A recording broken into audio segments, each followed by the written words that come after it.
around out here because it's loud as hell. New location. Gotta try to see if we can do away with that background light. There we go. That'll help a little bit. Maybe we'll just move to over there. I'll move over there. See if that helps us at all.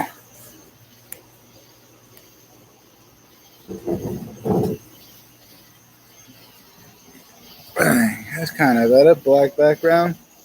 A little bit better. Let's see if you can hear me well.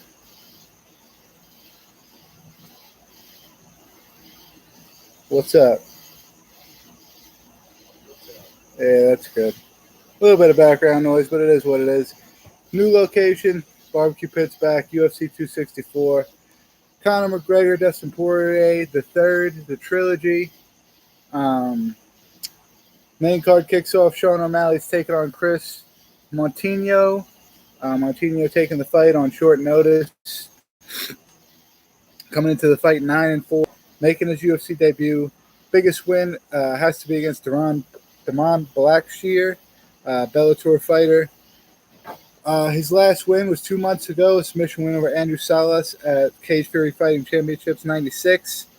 Other than that, he's really hasn't really fought top level competition. He's more of a local guy.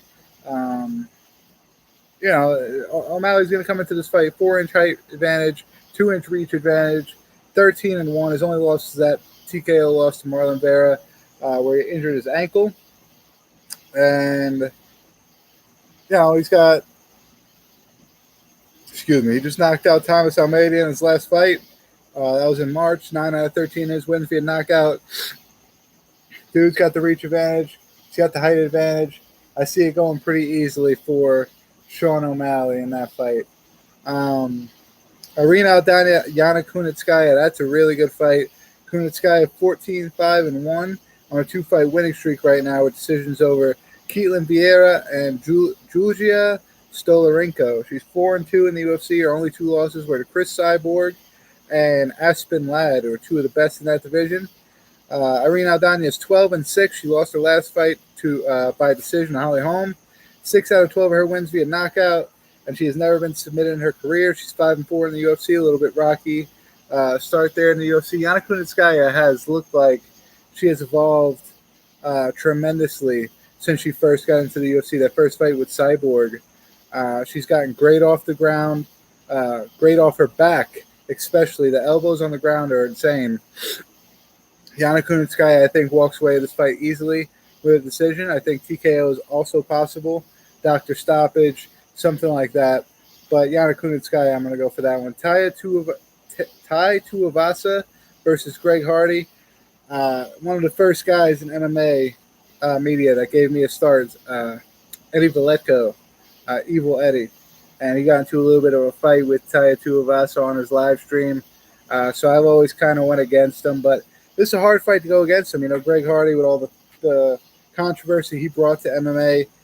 He's 7-3-1. Lost his last fight via TKO to Marcin Tybura. He's 4-3-1 in the UFC. His only big wins are over Maurice Green, Jorgen De Castro, and Juan Adams. 6 out of 7 of his wins via knockout, and he's going against a damn good striker in Tuivasa, who is 11-3, 10 knockouts out of his 11 wins. His 3 losses are to Gian Dos Santos by knockout, Vladimir Ivanov via decision, and then a submission loss to Sergey Spivak. His biggest wins are Stefan Struve, Andrei Arlovski, and James McSweeney.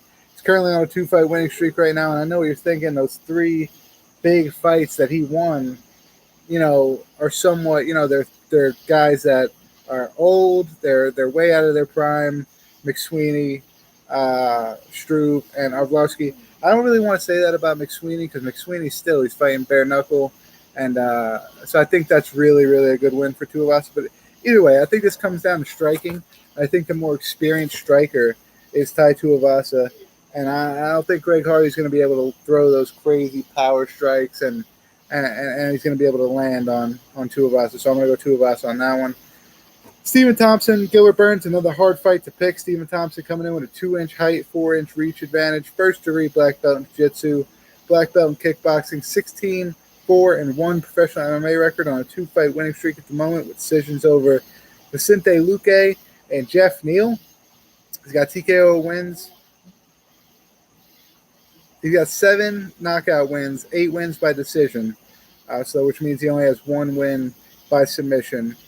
He's never been submitted in his career. He's only been knocked out once, but that was by Anthony Pettis, who was primarily lightweight and came up to, welterweight briefly. And he has been doing pretty bad outside of the UFC as well. So kind of shocking to see that being his only knockout loss to Anthony Pettis. But it was.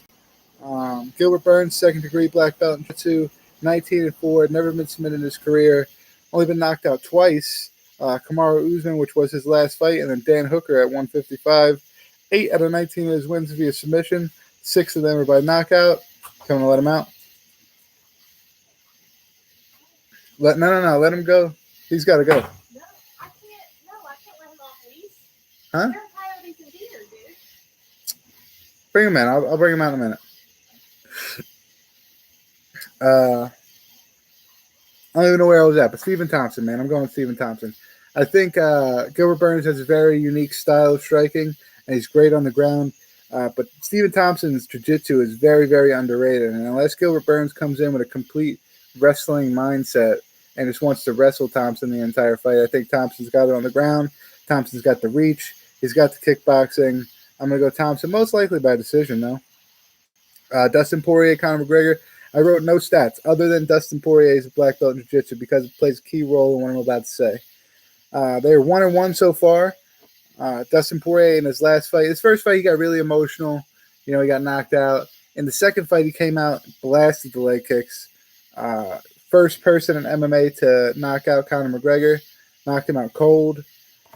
The question marks, I would say, going into this fight is what kind of stance is Conor McGregor going to be in? Is he going to be in that karate stance where he's not heavy on that lead foot, or is he going to be in that boxing stance where he's really heavy on that lead foot and really susceptible to those calf kicks? So that's key.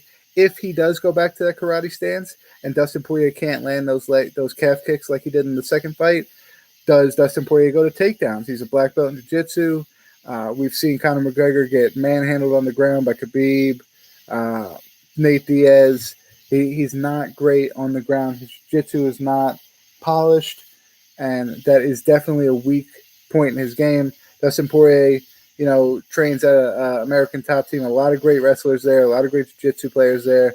Rafael Lovato Jr., a lot of guys.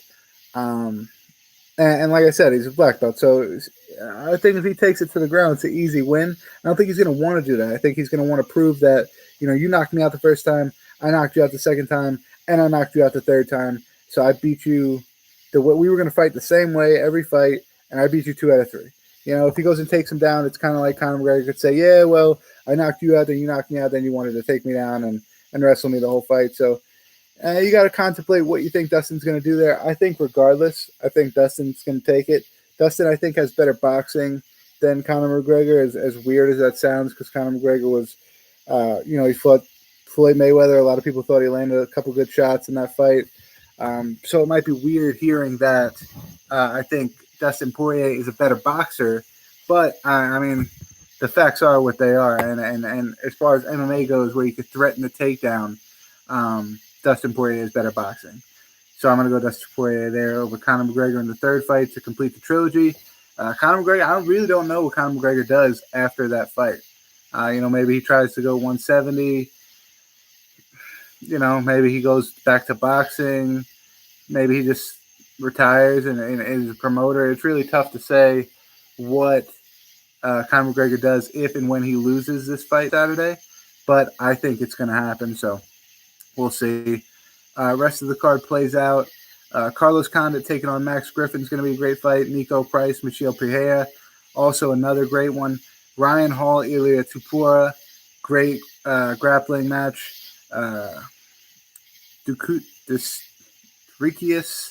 Duplessis taking on Trevin Giles. Duplessis did amazing in his UFC debut. We hope to see more of that in the second fight. Jennifer Maia going against Jessica Ai. Omari Akhmedov going against Brad Tavares. Zuklas Zugamulov is going against Jerome Rivera, and then leading off for UFC 264 is going to be Alan Amadovetsky against Hu Yazong. So that will be UFC 264 this Saturday. Tune in. I'm going to just check out if we have back-to-backs coming up. 10th, 17th, we do. It's Makhachev. Islam Makhachev versus Thiago Moraes is next week. Going to look like a very lackluster card, in my opinion, if they don't put some real firepower on here. Vieira, Dustin Stolfus is a good fight. Phil Hawes was supposed to fight. Who's Phil Hawes? For De'Aaron Wynn. I think De'Aaron Wynn broke his rib or something like that. Amanda Lemos versus Montserrat Ruiz. Great fight. Got another one coming up, man. Got another great week of fights coming up after this week. Nobody can really look past a Conor McGregor fight week. Everything's going to be big this week. Promotion, weigh-ins, press conferences. Everything's going to be through the roof this week. So, we'll see. We'll see what happens. We'll see you next Tuesday. Stay barbecued to everybody. And, you know how it is.